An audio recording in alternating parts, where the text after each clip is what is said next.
레위기 오늘 24장 읽습니다. 이집트에서 하나님이 이스라엘 백성들을 구원하시고 그들에게 주신 것들이 무엇인지가 출애굽기하고 레위기에 나오는 거거든요. 그래서 내용들이 많은 것 같지만 간단히 정리해 보시면 하나님이 하나님 백성을 삼고 그들과 함께 거하시려고 성막을 주셨습니다. 그 성막 안에서는 그들의 죄 문제를 해결하는 제사도 들어가 있기 때문에 레위기에는 제사법도 자세히 기록되어 있는 거고요.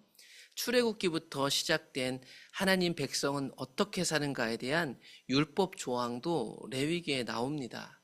그러니까 오늘 24장 읽다 보면 하나님이 구원하신 백성들에게 성막과 율법을 주셨는데 이거를 주신 그대로 그 목적과 뜻대로 따르는 것이 하나님 백성의 거룩이다라고 좀 생각할 수 있을 것 같아요. 그래서 갑자기 성막 얘기가 24장에 시작되는 거예요. 이제 성막에 돌아가기 시작했잖아요. 그리고 성막 마당에서 제사도 드려지기 시작했죠. 하나님이 계신 저 성막의 불은 이제 더 이상 꺼지면 안 돼요. 그래서 24장에 보시면 그 이야기를 합니다. 여호와께서 모세에게 말씀하시죠. 이스라엘 자손들에게 명령하여 불을 켜기 위하여 감람을 찧어낸 올리브를 찧어낸 순결한 기름을 너에게로 가져오게 하여 계속해서 등잔불을 켜둘지며. 성막 안에 등불 기름 얘기하는 겁니다. 근데 여러분, 성막에 불이 꺼지지 않게 하는데 가장 중요한 게 뭐냐면 기름일 텐데요. 이 기름을 누가 가져와요? 이스라엘 전체가 가져오는 거예요. 이 불이 꺼지지 않는 것은 제사장 몇 사람의 몫이 아니고 이스라엘 전체가 가져온 기름이 없으면 제사장이 아무리 열심히 불 안 꺼뜨리려고 해도 꺼질 수밖에 없습니다. 위임받은 제사장은 이스라엘 백성들이 가져온 기름을 가지고 회막안 증거기 휘장 밖 성소, 내성소 말고 앞에 있는 성소 말하는 거, 지성소 말고 내성소죠. 내성소에 있는 등불에 항상 불이 꺼지지 않도록 잘 관리해야 됩니다. 그는 아론은 여호와 앞에 순결한 등잔대의 등잔분들을 항상 정리할지라. 그러니까 성막이 계속 돌아가도록 이스라엘 백성들은 기름을 가져와야 되고 그 성막의 일부인 제사장은 그것을 봉사하면서 성막이 계속 불이 꺼지지 않게 해야 됩니다. 또한 그 성막 안에 내성소에는 떡상 위에는 진설상 위에는 안식일마다 항상 빵을 올려드려야 됩니다. 너는 고운 가루를 가져다가 떡 12개, 빵 12개를 만들어서 이렇게 올려라. 각 빵 한 덩이는 10분의 2 에바로 만드는 것이다. 이게 이제 부피로 하자면 약 4.4리터 정도의 양이라고 해요. 그래서 여호와 앞 순결한 상 위에 두 줄로 한 줄에 6개씩 진설 이렇게 잘 이렇게 가지런히 놓으라는 얘기예요. 또 너는 또 정결한 유향을 그 각 줄 위에 두어 기념물로 여호와께 화제로 삼아야 된다 이렇게 얘기를 합니다. 그래서 우리가 앞에서 출애굽기에서 만드는 거 봤을 때 이런 형태로 만든다라고 보통 얘기 드렸고 여러분들이 보았던 사진들은 대부분 이런 모양. 이게 어떤 모양인지는 정확하게 우리가 여기 유황도 있고 다 있습니다. 이게 두껍고 크죠. 양이 큽니다. 그래서 12개를 6개씩 이렇게 진설한다. 이 빵은 안식일마다 만듭니다. 이 빵을 여호와 앞에 항상 진설합니다. 안식일마다 만들어가지고 드리는데 이것은 이스라엘을 위한 것입니다. 영원한 약속입니다. 그래서 제사장은 이 안식일마다 이 빵을 만들어 놓게 되죠. 이 빵은 아론과 그의 자손들에게 돌리고 그들은 그것을 거룩한 곳에서 먹을지니 이는 여호와의 화제 중 그에게 돌리는 것으로서 지극히 거룩한 것이다. 이는 영원한 규례다. 앞에서 다 얘기했던 거거든요. 그런데 그 얘기했던 거 성막을 그렇게 하나님 말씀하신 대로 계속 운용해야 된다라고 얘기하고 있습니다. 그러면서 뒷부분에 가보면 이제 율법에 해당하는 거예요. 하나님이 율법을 주셨잖아요. 율법이 생겼기 때문에 어떤 것이 잘못한 것이고 어떤 게 옳은 것인지 알게 되잖아요. 그러면 이 율법이 이스라엘 백성들에게 적용되기 시작하면 율법에 어긋나는 범죄들이 발생하게 될 텐데 여기에 그 범죄가 발생한 사건 하나가 등장합니다. 10절입니다. 이스라엘 자손 중에 그의 어머니는 이스라엘 사람인데 아버지는 이집트 사람인 어떤 사람이 있었다. 그런데 이 사람 아버지가 이집트 사람이어도 이스라엘 가운데 거함으로 이스라엘에 속한 사람입니다. 이 아들 혼혈하여도 어떤 사람이 나가서 한 이스라엘 사람과 진영 중에 싸웠다. 이렇게 엄마는 이스라엘 사람, 아빠는 이집트인 사람이 나가서 이스라엘 사람 가운데 싸움이 벌어졌던 것 같아요. 싸움이 벌어지는 가운데 그 이스라엘 여인의 이 아들이 여호와의 이름을 모독하며 저주함으로 무리가 끌고 모세에게 갔습니다. 그 이스라엘 여자 이름이 뭐냐면 슬로밋이란 여자요. 이 사람은 이스라엘 단지파 디불이라는 사람의 딸이었습니다. 정확하게 여러분, 이 사건이 일어난 이 아들의 어머니 이름을 기록함으로 이게 누구한테 실제로 일어난 사건이라는 걸 여기 마치 조서를 쓰듯이 기록되어 있는데요. 어떤 이유로 여호와를 저주했는지 우리는 몰라요. 그런데 10절에 보면 아버지는 이집트 사람, 어머니는 이스라엘 사람, 어떤 이유인지 몰라도 이스라엘 가운데 속해서 살견 사는데 다툼이 일어났고 그 가운데 하나님의 이름을 모독했으니 큰일입니다. 왜냐하면 여러 성경을 안 보더라도 이미 출애굽기에서 하나님은 십계명에서 여호와 이름을 망령되게 부르지 말라, 그 이름 망령되게 부르는 자를 죄 없다 하지 아니할 것이다 말씀하셨으니 그분의 이름으로 모독하고 누군가를 저주했다라는 것이 이미 큰 죄가 될 것입니다. 그렇기 때문에 12절에 보시면 그것 때문에 그 사람들이 모여서 이거 어떻게 하지 이야기하기 시작한 거죠.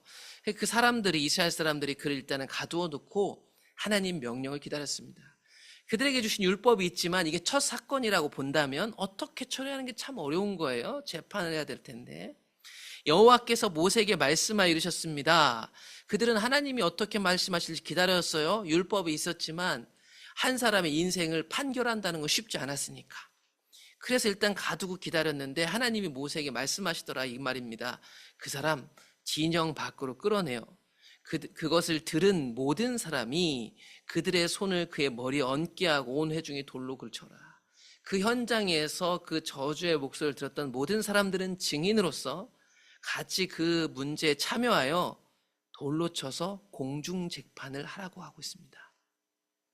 너는 이스라엘 자손에게 말하여 이르라. 누구든지 그의 하나님을 저주하면 죄를 담당할 것이요 여호와 이름 모독하면 그를 반드시 죽일지니 온 회중이 돌로 그를 칠 것이니라. 나그네든지 거기서 난 이스라엘 본토인이든지 이스라엘에 속했다면 모두가 이 말씀 율법에 해당하는 겁니다. 그러므로 여호와 이름 모독하면 그를 죽여야 된다. 그래서 판결이 탁 나오는 것입니다. 그래서 실제적으로 이를 처리해야만 했습니다. 그러면서 나오는 얘기가 출애굽기 20장에서 하나님이 주셨던 율법 얘기를 하세요. 사람을 쳐 죽인 자는 반드시 죽여야 된다. 짐승을 쳐 죽인 자는 짐승으로 짐승을 갚아야 된다. 사람이 만일 그의 의색에 상해를 입혔으면 그가 행한 대로 똑같이 갚아줘야 되는데 상처에는 상처로, 눈에는 눈으로, 이에는 이로 갚을지라. 남에게 상해를 입힌 그대로 그에게 그렇게 할 것이며 짐승을 죽인 자는 그것을 물어줘야 된다. 사람을 죽인 자는 죽여야 된다. 여러분 출애굽기 21장에서 나오는 율법들 다시 언급하고 있습니다. 그러니까 앞에 있는 사건까지 합쳐본다면 하나님 말씀대로 처리해야 된다. 하나님 말씀이 있는데 우리에게 실제 사건이 일어난 거예요. 그리고 보시면 이걸 돌로 던진다는 건 나도 말씀을 어겨서 저런 일이 생기면 똑같이 받겠다는 거예요. 여러분 이 상처에 상처, 눈에는 눈, 이에는 이는 복수하라고 준 법이 아니고요. 다른 사람에게 해를 끼칠 때 이럴 각오를 하라고 경고하는 거예요. 그런데 이런 사건이 발생했잖아요. 그것을 율법대로 처리해야 된다는 것을 오늘 레위기 24장이 보여주세요. 다시 한번 얘기합니다. 이스라엘에 속해 있다면 그 사람 아버지가 이집트 사람이든 나그네인데 우리 가운데 거하려거든 아니면 이스라엘 사람들이든 그 법을 동일하게 해야 됩니다. 이스라엘에 속한 모든 사람들은 하나님 말씀에 똑같은 적용을 받는다. 모세가 이스라엘 자손에게 이렇게 말하니 그들이 그 저주한 자를 하나님 말씀하신 대로 진영 밖으로 끌어내어 돌로 쳤습니다. 속 시원하다? 이게 아닙니다, 여러분. 이 돌을 던졌던 사람들은 나도 저 돌에 맞을 수 있겠구나 라는 선언이 이들이 이 첫 판결을 내린 이 내용에 담겨져 있는 겁니다. 이렇게 이스라엘 자손이 여호와께서 모세에게 명령하신 대로 했다. 하나님은 다 말씀해 주셨고 말씀으로 사는 자들이 하나님 백성이다. 그러므로 하나님이 주신 것들은 그 주신 그대로 적용돼야 됩니다. 여러분 율법에는 융통성, 유연성이 있어가지고 아까 그 빵 같은 거 제사장만 먹어야 되는데 나중에 다윗이 도망다니다 먹었을 때 죽지 않았습니다. 그러나 그것은 하나님의 은혜요. 하나님이 주신 말씀은 말씀으로 살려고 하는 백성들의 올바른 자세로 순종하는 게 하나님 원하신 뜻이겠죠. 성막에 불이 꺼지지 않도록 이스라엘과 제사장 각각의 몫이 있었습니다. 이스라엘 각각이 기름을 준비하지 않으면 성막 불은 꺼지게 돼 있습니다. 매 안식일 빵을 올리는 일도 말씀하신 대로 해야 되고요. 율법을 주셨는데 그 율법도 말씀하신 대로 지켜야 됩니다. 실제로 사건이 안 벌어졌을 때는 그게 말씀인가 보다, 법인가 보다 하지만 그 법이 나에게 해당하면 되게 복잡해지기 시작할 거예요. 그러므로 회중도 그 사건을 맞아들였을 때 이거를 처리하는 게 어려웠던 거예요. 나의 이야기고 우리의 이야기니까. 그런데 결국 그렇게 해야만 했습니다. 그러므로 거룩한 백성은 하나님이 말씀하신 대로 살려고 하는 사람들입니다. 여러분, 하나님 말씀대로 살았기 때문에 거룩한 백성이 된 건 아닙니다. 이들은 하나님이 선택하셔서 거룩한 백성이 됐습니다. 그런데 거룩한 백성은 하나님 말씀하신 대로 살려고 하는 특징을 가졌더라. 그것이 바로 내가 거룩하니 너희도 거룩해야 된다는 하나님의 말씀일 것입니다. 한 주도 또 살았고요. 우리는 수도 없이 신앙생활하면서 수도 없는 말씀을 들었고 성경을 읽습니다. 그 말씀이 우리의 삶을 움직이고 있는지 한번 이번 한 주를 잘 살펴보시고 또한 새롭게 시작할 한 주를 말씀으로 살려는 은혜를 구하면서 준비하시면 좋겠습니다.